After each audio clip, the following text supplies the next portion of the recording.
Good evening students. परिजन कल्याण समिति के इस यूट्यूब चैनल में आप सभी का स्वागत है। आज की इस वीडियो में हम सीखेंगे MS एक्सेल 2013 में फाइल मेन्यू के बारे में। चलिए हम वीडियो स्टार्ट करते हैं। सबसे पहले तो हम सीखते हैं हम एक्सेल 2013 को किस तरह से ओपन कर सकते हैं। तो इसको ओपन करने के लिए सबसे पहले हम डेस्कटॉप पर देखेंगे कहाँ लिखा हुआ है एक्सेल 2013। यदि यह आपको डेस्कटॉप पर नहीं मिलता है तो आप यहाँ से सर्च बार से सर्च कर सकते हैं या फिर आप स्टार्ट मेन्यू पर क्लिक करेंगे तब भी आपके सामने यहाँ पर आ जाएगा, यदि आपने यहाँ पर रखा हुआ है तो। या फिर आप जब बार बार कोई चीज़ सर्च करते हैं तो ये इस तरह से यहाँ पे भी आ जाते हैं। इसके अलावा यदि हमारे पास डेस्कटॉप पर है तो हम इसको डबल क्लिक करके ओपन कर सकते हैं। इसके बाद यहाँ पर इस तरह से आएगा। यहाँ पर हमें अलग अलग टेम्पलेट्स दिए गए हैं जिनमें से हम ब्लैंक वर्कबुक सेलेक्ट करेंगे। ब्लैंक वर्कबुक सेलेक्ट करने के बाद आपके सामने इस तरह से विंडो ओपन हो जाएगी। इस विंडो में हम सबसे पहला जो मेन्यू है फाइल मेन्यू या फाइल टैब, इस पर हम क्लिक करेंगे। इस पर क्लिक करने के बाद आपके सामने फाइल मेन्यू खुल जाएगा। फाइल मेन्यू का सबसे पहला ऑप्शन है इन्फो। यहाँ पर आप इन्फो पर क्लिक करेंगे तो आपके सामने आपके जो डॉक्यूमेंट है उसकी पूरी इन्फो यहाँ पर आ जाएगी। इन्फो यानी इन्फॉर्मेशन। यदि आपको बैक जाना है तो आप यहाँ पर ये जो एरो बना हुआ है इस पर क्लिक करेंगे, आप बैक आ जाएंगे, पीछे आ जाएंगे। बाकी मेन्यूज़ का आप यहाँ पर यूज़ कर सकते हैं, लेकिन अभी हम फाइल मेन्यू के बारे में सीख रहे हैं इसलिए हम फाइल पर क्लिक करेंगे। इसके बाद इन्फो में ऑप्शन दिए हुए हैं यहाँ पर प्रॉपर्टीज़। यहाँ पर आपके डॉक्यूमेंट की इन्फो आपको मिलेगी, जैसे कि आपके डॉक्यूमेंट का साइज़ क्या है, टाइटल देना है आपको टाइटल दे सकते हैं यहाँ से, टैग्स, कैटेगरीज, ये सभी आप यहाँ से दे सकते हैं। अभी हमने इसमें कोई भी वर्क नहीं किया इसलिए यहाँ पर कोई साइज़ नहीं बता रहा है। जैसे हम इसमें कुछ वर्क करना स्टार्ट करेंगे, लिस्ट बनाना या जो भी, तो यहाँ पर इसका साइज़ आने लगेगा। इसके बाद लास्ट मॉडिफाई यानी हमने कब इसमें लास्ट चेंजेस किए थे। अभी हमने जस्ट खोली हुई है हमारी जो वर्क बुक है वो अभी खोली है, इसलिए यहाँ पर अभी हमने इसमें कोई वर्क नहीं किया इसलिए लास्ट मॉडिफाइड में कुछ नहीं आ रहा है, यहाँ पर टाइम आ जाता है। इसके बाद क्रिएटेड यानी कब हमने इसको बनाया है, तो यहाँ पर क्रिएटेड अभी हमने जस्ट अभी कुछ टाइम 1 मिनट पहले ही इसको बनाया इसलिए यहाँ पर 1 मिनट पहले का टाइम आ रहा है। इसके बाद लास्ट प्रिंटेड, लास्ट कब आपने इसमें प्रिंट किया, यहाँ पर वो ऑप्शन आ जाते हैं। रिलेटेड पीपल मतलब किसके द्वारा यहाँ पर ये बनाया गया है, नीचे और ऑप्शन आ जाते हैं, किसके द्वारा लास्ट एडिटिंग की गई है, ये सभी ऑप्शन यहाँ पर आपको मिल जाएंगे। इसके बाद ये जो ऑप्शन दिए हैं protect workbook, inspect workbook, versions, browse view options, इन ऑप्शंस के द्वारा आप अपनी वर्कशीट या वर्कबुक को प्रोटेक्ट कर सकते हैं। प्रोटेक्ट वर्कबुक में यहाँ पर साइड में प्रोटेक्ट यानी कि आप इसमें पासवर्ड दे सकते हैं एक्सेल में प्रोटेक्ट वर्कबुक के द्वारा। यहाँ पर साइड में ड्रॉप डाउन एरो बना है, हम इसके ऊपर क्लिक करेंगे। मार्क एज फाइनल, इस पर यदि आप क्लिक कर देंगे तो इसका मतलब है आपका जो काम हो चुका है वो वर्क कंप्लीट हो चुका है। हम मार्क एज फाइनल पर क्लिक कर देंगे तो यहाँ पर इस तरह से मार्क हो जाएगा। इंक्रिप्ट विथ पासवर्ड, आप अपने पूरे वर्कशीट में पासवर्ड देना चाहते हैं, वर्कबुक में पासवर्ड देना चाहते हैं तो आप यहाँ से दे सकते हैं, इस तरह से पासवर्ड के लिए ऑप्शन देगा। इसके बाद protect current seat, current seat यानी कि आपको सभी को पता होगा कि यहाँ पर हम कितनी भी सीट ले सकते हैं। करंट सीट यानी कि मान लीजिए हमें सीट नंबर 2 को प्रोटेक्ट करना है यानी इसमें पासवर्ड देना है ओनली सीट नंबर 2 को, बाकी और जो सीट्स हैं उनको नहीं देना। तो उसके लिए आप यहाँ से ओनली जो करंट सीट सेलेक्ट है आप उसको पासवर्ड दे सकते हैं। प्रोटेक्ट वर्कबुक शॉर्टकट, कोई आप वर्कबुक में कोई शॉर्टकट देना चाहते हैं तो आप यहाँ से दे सकते हैं। इसके बाद रिस्ट्रिक्ट एक्सेस, आपको कोई चीज़ ऐसा लग रहा है कंटेंट जो रिस्ट्रिक्टेड है तो आप इस ऑप्शन पर क्लिक करके देख सकते हैं। Add a digital signature, digital signature यदि आप इसमें ऐड करना चाहते हैं तो कर सकते हैं, लेकिन वो आपके पास होना चाहिए। ऐसे नॉर्मल सिग्नेचर आप इसमें ऐड नहीं कर सकते। इसके बाद इंस्पेक्ट वर्कबुक, यहाँ से आप चेक फॉर इश्यूज़, यहाँ से आप जो भी इसमें कोई अगर आपको लग रहा है कुछ गलत चीज़ है या कुछ तो आप यहाँ से इंस्पेक्ट डॉक्यूमेंट से सेलेक्ट करके आप चेक कर सकते हैं, इशूज़ चेक कर सकते हैं यहाँ से। मैनेज वर्जन्स, आपको रिकवर करना है कोई वर्जन्स में, आपको कोई ऑप्शंस जो है ऐसे हैं जो आपको रिकवर करना है, जो चीज़ आप सेव नहीं कर पाए हैं। जैसे कि आप एक्सेल में कोई वर्क कर रहे थे और उस वर्क को आप सेव नहीं कर पाए, लाइट चली गई किसी कारण से या फिर कोई और कारण से आप उसको सेव नहीं कर पाए, तो आप यहाँ से रिकवर कर सकते हैं। यहाँ से आप रिकवर ऑप्शन से रिकवर अनसेव्ड वर्क बुक्स से रिकवर कर सकते हैं। यदि वो आपके सिस्टम में होगा तो आपको मिल जाएगा, नहीं तो नहीं मिलेगा। इसके बाद delete all unsaved work books, इस पर आप क्लिक कर देंगे तो इससे क्या होगा कि जो भी अनसेव्ड यानी जो आपने सेव नहीं कर पाए थे और कभी सिस्टम में कहीं पर भी होंगे वो सभी हट जाएंगे यहाँ से, तो आप इनको फिर बाद में कभी भी रिकवर नहीं कर सकते। ब्राउज़र व्यू ऑप्शंस, यहाँ से ब्राउज़र व्यू ऑप्शन से आपके सामने यहाँ पर व्यू ऑप्शंस आ जाएंगे। जैसे आपको सीट्स देखना है, कितनी सीट्स हैं आपके आपके जो सिस्टम है, आपने जो वर्क बुक ली है उसमें, और इंटायर वर्क बुक करेंगे तो कौन सी वर्क बुक सेलेक्ट है, नाम वगैरह सब यहाँ पर आपको शो हो जाते हैं। तो ये हो गए इन्फो वाले ऑप्शन। न्यू ऑप्शन पर आप क्लिक करेंगे तो आपके सामने इस तरह से ऑप्शन आ जाएंगे। आप जैसे कि हम यहाँ पर कुछ वर्क कर रहे हैं, हमें हमारा इसमें कंप्लीट हो चुका, हमें एक्सेल की एक और विंडो खोलना है, तो आप न्यू ऑप्शन पर जाएंगे। यहाँ से यदि आपको ब्लैंक वर्क बुक चाहिए तो आप यहाँ से ब्लैंक वर्क बुक पर क्लिक कर देंगे। यदि आपको कोई टेम्पलेट्स यूज़ करना है तो आप यहाँ से कोई सा भी टेम्पलेट्स ले सकते हैं। आपके सामने एक्सेल की एक न्यू विंडो ओपन हो जाएगी जिसमें आप कोई अलग और न्यू वर्क कर सकते हैं। तो इस तरह से आप यहाँ पर कर सकते हैं। अलग अलग टेम्पलेट्स ले रहते हैं। टेम्पलेट्स क्या होते हैं?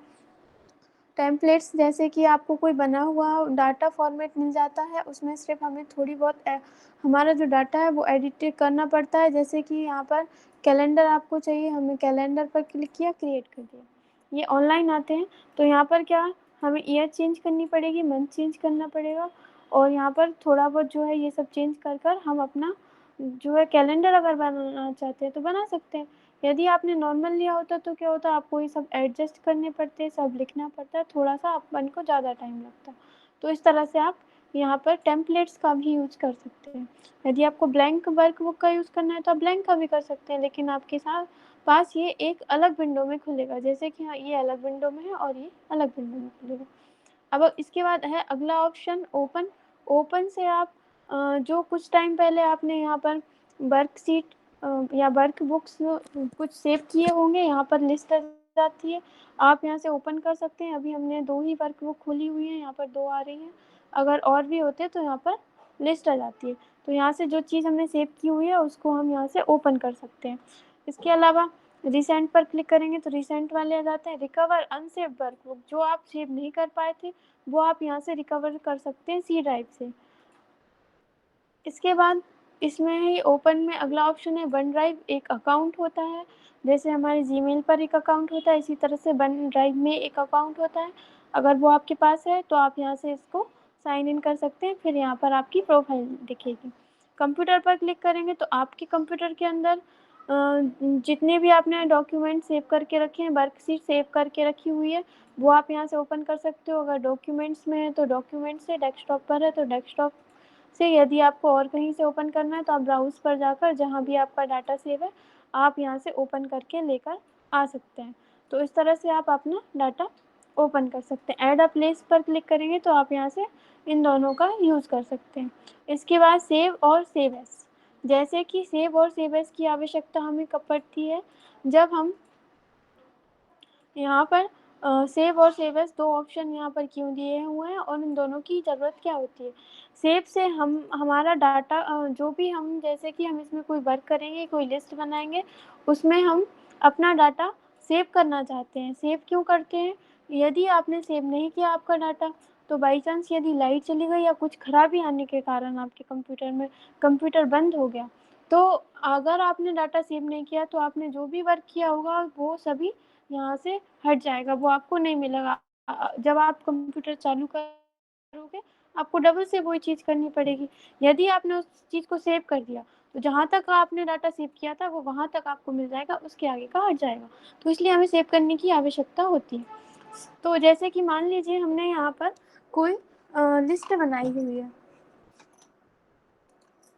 हम यहाँ पर एक फॉर्मूले के द्वारा कुछ जो है बर्ड्स नहीं, कुछ नंबर इंसर्ट करा लेते हैं। जिससे हमें लिखना नहीं पड़ेगा। शायद कुछ मिस्टेक हो गई है।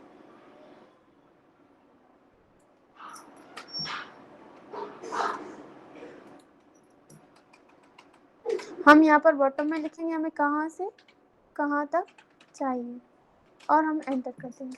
अब इसके बाद यहाँ पर हम इसको ड्रैग करेंगे जिससे हमारे सामने कुछ लिखना नहीं पड़ेगा हमें। रिवीजन के लिए हम इस फॉर्मूले का यूज़ करते हैं। कंट्रोल सी से हम इसे कॉपी करेंगे। होम मेन्यू में जाकर यहाँ पर हम 1 2 3 ये जो ऑप्शन लिखा हुआ है इस पर जाकर क्लिक कर देंगे। मान लीजिए हमारा डाटा है, हमने बहुत मेहनत से इसे बनाया है। अगर हमारा हम इसको यहाँ से बंद करेंगे तो ये देखिए यहाँ पर 1 to save your changes to book 1। अगर आप सेव करना चाहते हैं तो या सेव पर क्लिक करें, यदि डोंट सेव कर देंगे तो हमारा डाटा हट जाएगा और हमें ये वापस नहीं मिलेगा, हमें डबल से करना पड़ेगा। इसलिए हम या तो यहाँ से सेव पर क्लिक करेंगे या फिर यहाँ पर फाइल पर जाएंगे और सेव एज या सेव किसी पर भी क्लिक कर सकते हैं आप फर्स्ट टाइम जब सेव करते हैं। हम जैसे ही सेव पर या सेव एज पर क्लिक करते हैं तो हमारे सामने सेव एज ऑप्शन आ जाता है। अब यहाँ से देखिए कंप्यूटर ऑटोमेटिक सेलेक्ट हो गया, आप कहाँ सेव करना चाहते हैं। यदि आप डॉक्यूमेंट में सेव करना चाहते हैं तो क्लिक कर सकते हैं, यदि आप डेस्कटॉप पर सेव करना चाहते हैं तो क्लिक कर सकते हैं, यदि आप किसी जगह पर सेव करना चाहते हैं किसी अदर जगह पर तो आप करेंगे ब्राउज पर क्लिक। ब्राउज पर क्लिक करने के बाद किस जगह पर सेव करना चाहते हैं वो जगह हम सेलेक्ट करेंगे। यहाँ पर हमें दिखेगी अभी XYZ डॉक्यूमेंट्स वाले फोल्डर में सेव हो रहा है, हमें इसमें नहीं करना क्योंकि यह सी ड्राइव की मेमोरी यूज़ करता है। हम यहाँ से लोकल डिस्क डी यानी कि डी ड्राइव सेलेक्ट करेंगे।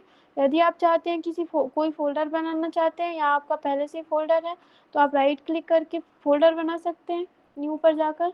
यदि आपका पहले से ही फोल्डर है तो आप अपने फोल्डर के अंदर सेलेक्ट करो। ये देखिए लोकल डिस्क डी और यहाँ पर हमारे फोल्डर का नाम आ रहा है। यदि आप यहाँ पर कोई नया फोल्डर बनाना चाहते हैं तो सिलेक्ट न्यू पर जाकर फोल्डर पर क्लिक कर सकते हैं। यदि नहीं करना तो हम यहाँ पर नाम दे देंगे, जैसे कि आपका इसमें जो नाम देना चाहते हैं नाम कैसे देंगे हम, जैसे हमारा रिलेटेड डाटा है, जैसे मान लीजिए हमारा स्टूडेंट डाटा है तो हम यहाँ पर लिख देंगे स्टूडेंट डाटा, जिससे हम समझ जाएं, बिना खोले समझ जाएं कि हमारा इसके अंदर क्या है, हमारा जो डाटा है वो किस टाइप का डाटा है इसके अंदर। तो हम इसको यहाँ से सेव कर देंगे। जैसे ही आप इसको सेव करते हैं यहाँ पर स्टूडेंट डेटा नाम आने लगता है। अब इसके बाद अगला ऑप्शन इसमें दिया हुआ है सेव।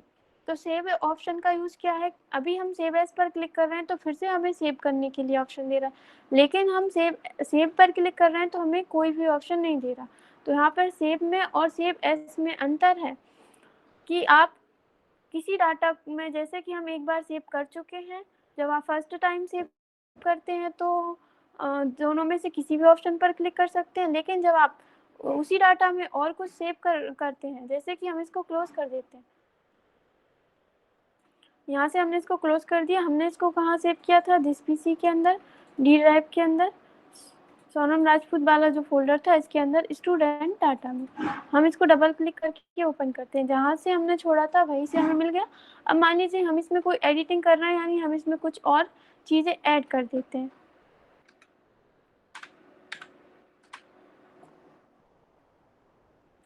जैसे कि अब हम इसमें जो एडिटिंग कर रहे हैं ये एडिटिंग हमें आगे भी चाहिए, मतलब अब हमें इसको इसी में सेव करना है।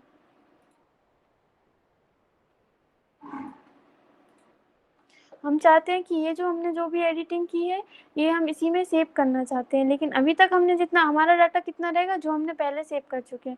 यदि हम इसको और चीज़ें ऐड करने के बाद उसी डॉक्यूमेंट में सेव करना चाहते हैं तो हम सेव ऑप्शन का यूज़ करते हैं।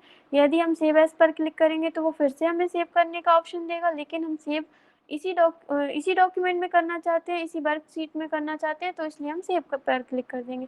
अब क्या होगा, अब आप अपना डाटा क्लोज कर देंगे, आप डबल क्लिक करेंगे तो देखिए हमने जहाँ से इसको छोड़ा था वहीं से मिलेगा। यदि आपने जैसे कि मान लीजिए इसमें कोई और चेंजेस कर दिए हैं, हमने ये चेंजेस कर दिए इसमें, हम इसको क्लोज करेंगे तो ये ऑप्शन देगा सेव या डोंट सेव, हम डोंट सेव कर देते हैं। अब हम इसको डबल क्लिक करके ओपन करेंगे तो देखिए यहाँ पर कुछ भी नहीं हुआ। इसलिए हम हमारा जो डाटा है उसमें अगर कुछ चेंजेस करते हैं, जैसे कि हमने इसमें कुछ चेंजेस कर दिए हैं, इसको हमको अगर इसी में सेव करना है तो उसके लिए हम या तो फाइल मेन्यू पर जाकर सेव पर क्लिक कर देंगे या फिर हमारे कीबोर्ड से कंट्रोल के साथ एस प्रेस करेंगे, ये होती है सेव करने के लिए शॉर्टकट की। इसके बाद अगला ऑप्शन है प्रिंट। प्रिंट पर आप क्लिक करेंगे तो आपने जो भी डाटा आपके पास है उसको आप प्रिंट करना चाहते हैं तो आप यहाँ से कर सकते हैं। प्रिंट के लिए पहले आपको सेटिंग करनी पड़ेगी कि आपको कहाँ से लेकर कहाँ तक का डाटा जो है प्रिंट करना है। उसके अलावा कितनी आपको कॉपीज़ चाहिए, तो ये सब चीज़ें आप यहाँ से कर सकते हैं।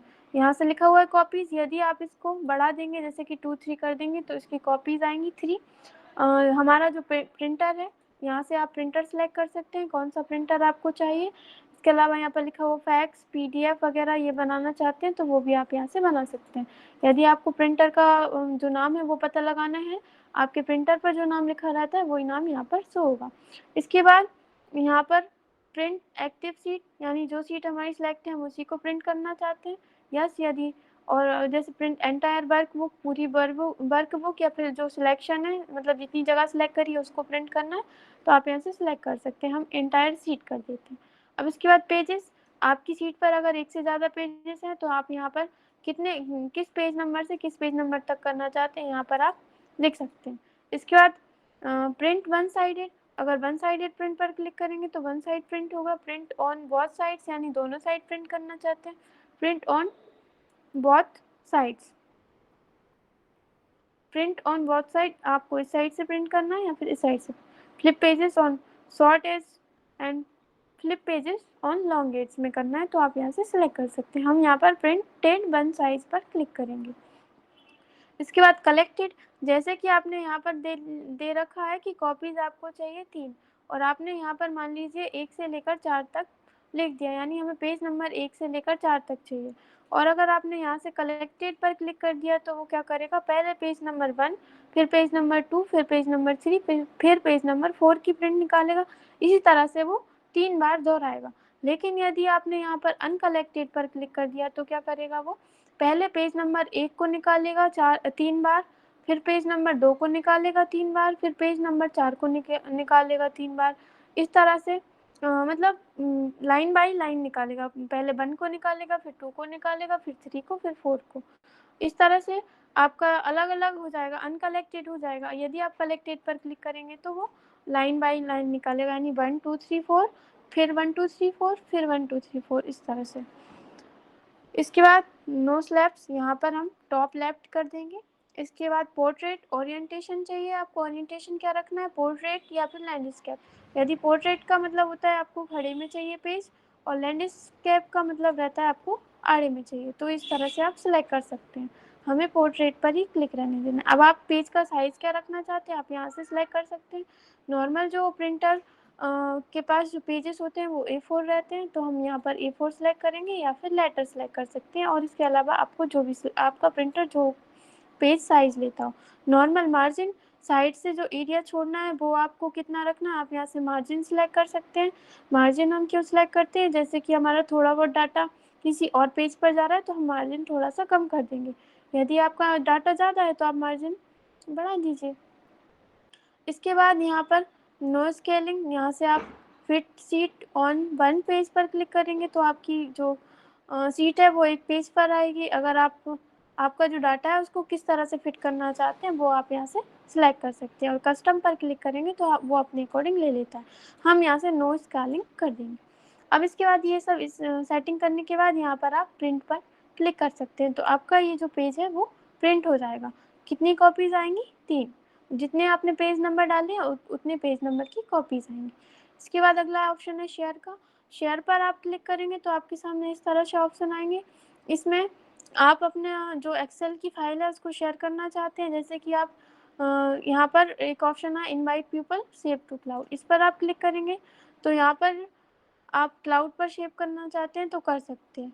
इसके अलावा दूसरा ऑप्शन है जीमेल पर आप किसी को शेयर करना चाहते हैं तो आप यहाँ से कर सकते हैं, जैसे सेंड अस अटैचमेंट, किसी को अटैचमेंट में सेव करना शेयर करना चाहते हैं तो इसकी कॉपी उसके पास पहुँच जाएगी।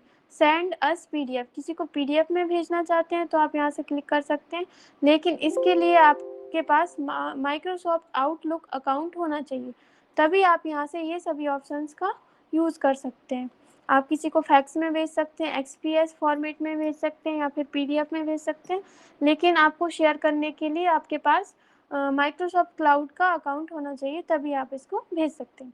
इसके बाद अगला है एक्सपोर्ट। एक्सपोर्ट पर क्लिक करके आप आपका जो भी फाइल है, कोई भी वर्कशीट है, उसका आप पीडीएफ क्रिएट कर सकते हैं। देखिए जैसे हम एक्सपोर्ट पर क्लिक करेंगे, यहाँ पर क्रिएट पीडीएफ या फिर एक्सपीएस आ रहा है, आप इस पर क्लिक करेंगे, आपके सामने इस तरह से डायलॉग बॉक्स आएगा। आप कहाँ सेव करना चाहते हैं, जैसे कि हम डी ड्राइव में हमारा जो फोल्डर है उसी के अंदर हम इसको नाम कुछ और दे देते हैं। यहाँ पर यही रहने देते हैं, बस यहाँ पर लिख देते हैं पीडीएफ, क्योंकि आप सभी को पता होगा कि हम एक नाम से दो चीज़ें नहीं ले सकते। अब हम यहाँ पर सेव का ऑप्शन नहीं आता, यहाँ आता है पब्लिश का ऑप्शन। फॉर्मेट क्या आ रहा है, पीडीएफ। हम यहाँ से पब्लिश कर देंगे, हमारा जो डाटा है वो पीडीएफ में सेव हो गया। चलिए हम देखते हैं, इसको मिनिमाइज़ कर देते हैं। ये देखिए यहाँ पर ये पीडीएफ का साइन आ रहा है, इस पर आप डबल क्लिक करके इसको ओपन करके देख सकते हैं, ये पीडीएफ में खुलेगा। जैसे कि हम यहाँ से सिलेक्ट कर देते हैं एडोब रीडर, ओके। तो अब ये हमारा जो जो फाइल थी, अगर उसमें एक से ज़्यादा पेजेस है तो वो एक से ज़्यादा पेज में आएगा, और यदि एक ही पेज था तो ये इस तरह से पीडीएफ में कन्वर्ट हो जाएगा। तो इस तरह से आप कर सकते हैं। इसके बाद इसमें अगला ऑप्शन है चेंज फाइल टाइप। यहाँ से आप फाइल का टाइप चेंज कर सकते हैं, जैसे कि binary workbook, macro enable workbook, template में चेंज करना है, यहाँ से आप चेंज कर सकते हैं और उसको सेव एज से सेव कर सकते हैं। उसके बाद अगला ऑप्शन है क्लोज का। क्लोज पर आप क्लिक कर देंगे तो आपके सामने जो भी वर्कशीट खुली हुई थी वो क्लोज हो जाएगी, ना कि पूरा एक्सेल की विंडो। अगर आपको पूरी विंडो क्लोज करनी है तो आप यहाँ से कर सकते हैं, लेकिन इस ऑप्शन से क्या होगा कि जो भी हमारे सामने कोई विंडो खुली हुई थी, जैसे कि एक्सेल की वर्कशीट, जो भी सीट खुली हुई थी वो यहाँ से क्लोज कर सकते हैं आप क्लोज ऑप्शन से।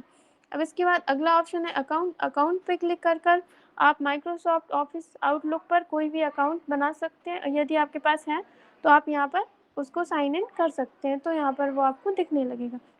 इसके बाद यहाँ पर लिखा हुआ ऑफिस थीम, यहाँ से आप ऑफिस थीम जो है चेंज कर सकते हैं, जैसे कि वाइट, यहाँ पर देखिए आप थीम चेंज हो रही है, लाइट ग्रे और इसके अलावा डार्क ग्रे, इस तरह से आप यहाँ से थीम चेंज कर सकते हैं। इसके बाद इसमें अगला ऑप्शन है ऑप्शंस। यहाँ पर आप जाएंगे तो यहाँ पर एडवांस ऑप्शन आ जाएंगे एक्सेल के।